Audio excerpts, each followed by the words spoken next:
On passe au Nigeria, en particulier à Woro, l'un des deux villages attaqués ce mardi et qui pense toujours ses plaies. Au moins 162 personnes sont mortes selon les Nations Unies. Le secrétaire général Antonio Guterres a fermement condamné l'attaque terroriste qui a vidé l'état de Kwara dans l'ouest du pays. Image commentée par Florent Rodeau. C'est l'un des pires massacres au Nigeria depuis plusieurs mois. 2 jours après la tuerie, voici à quoi ressemble Woro.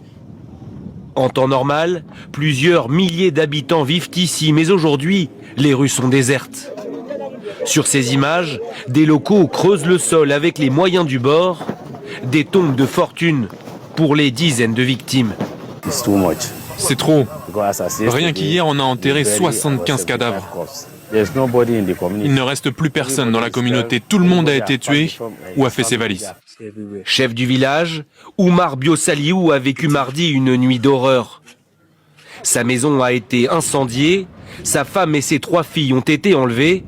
Ses 2 fils, eux, ont été tués devant ses yeux. C'étaient des gens très bien et ils les ont brûlés. Dans l'état de Kwara, la menace est double. D'un côté, il y a les groupes armés qui pillent les villages, kidnappent et terrorisent les habitants.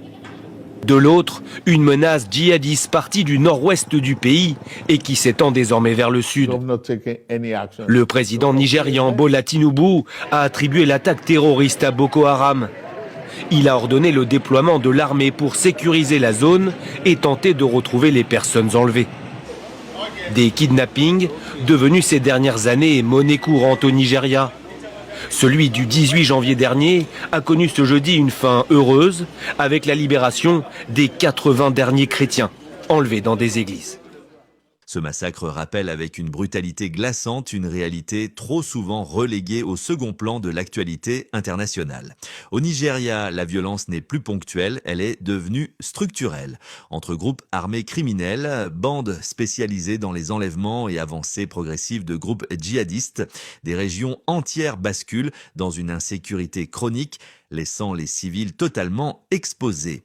À Waro, comme dans tant d'autres villages, les habitants ne fuient plus seulement la peur, ils fuient l'abandon, car au-delà des condamnations officielles et des déploiements militaires annoncés, la question reste entière. Comment protéger durablement des populations prises en étau entre terrorisme, pauvreté et absence de l'État? Tant que ces attaques resteront des chiffres, tant que ces morts resteront lointaines, le cycle se répétera.